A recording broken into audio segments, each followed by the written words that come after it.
Welcome friends. Today we move to direct and indirect narration. इसे हम direct speech और indirect speech भी कहते हैं. किसी की कही हुई बातों को ज्यों का त्यों लिख देना डायरेक्ट स्पीच कहलाता है, और किसी की कही हुई बातों को अपने शब्दों में लिखना इनडायरेक्ट स्पीच या इनडायरेक्ट नरेशन कहा जाता है. पिछले वीडियो में मैंने आपको बताया था कि डायरेक्ट स्पीच के दो भाग हो जाते हैं.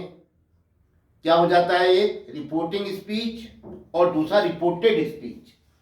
इन्वर्टेड कॉमा से पहला रिपोर्टिंग स्पीच और इन्वर्टेड कॉमा के अंदर वाला रिपोर्टेड स्पीच. अभी हम बात करते हैं सेंटेंस नंबर 1 को लेकर के, और हमारा मुख्य फोकस रहेगा कि इसमें वर्ब्स कैसे चेंज होती हैं और प्रोनाउन कैसे चेंज होते हैं. Number 1, he says, comma, inverted comma, begin, Sita is a good girl, inverted comma, close. तो ये डायरेक्ट स्पीच है. कॉमा से पहले he says,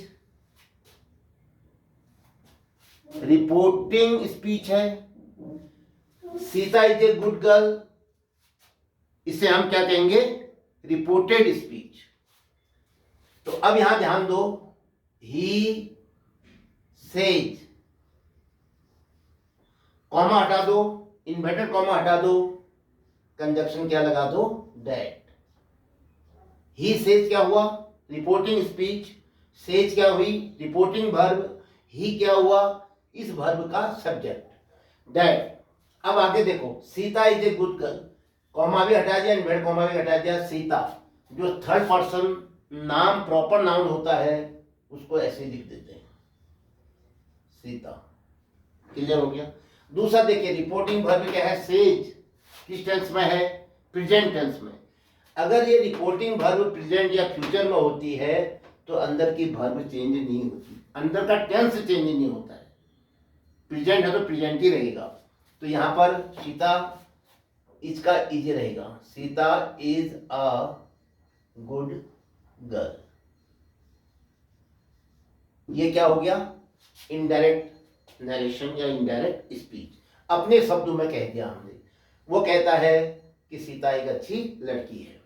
अब आगे देखो, number 2, the teacher said to me. The teacher,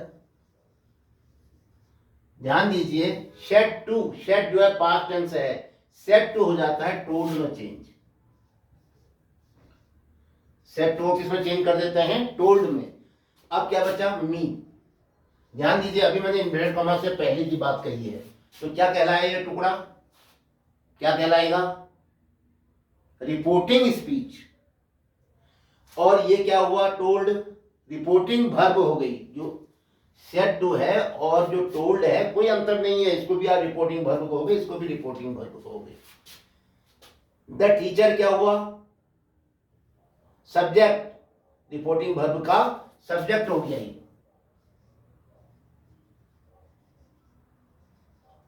the teacher क्या हो गया? रिपोर्टिंग वर्ब का सब्जेक्ट. मी क्या हो गया? ऑब्जेक्ट.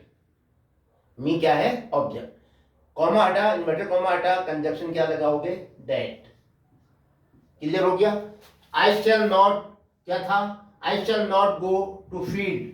टीचर ने मेरे से कहा आई मत करो आप. क्या कहा मेरे से? You will. मेरे से तो ऐसे कहेंगे वो टीचर ना, आई के लिए अपने लिए कहेंगे. तो क्या कहेंगे वो? तुम फील्ड में नहीं जाओगे, मैं चल रहा था वहां, क्लास में बैठे रहोगे. The teacher said to me, the teacher told me that you will not go to field. You किससे कहा उन्होंने? जो सामने सुन रहा था. टीचर किससे बात कर रहे हैं? मी से, मेरे से. तो मेरे से वो यू तो कहेंगे, तुम नहीं जाओगे, तुम कहोगे. लेकिन ये बात यू किसके लिए आया है? मेरे लिए आया है. तो सेकंड पर्सन का प्रोनाउन हमेशा ऑब्जेक्ट के अनुसार बदलता है. यू सेकंड पर्सन है और ये ऑब्जेक्ट क्या है? मी. इसके अनुसार बदलेगा. तो नॉमिनेटिव केस में जैसे यहाँ यू आया है तो मी के लिए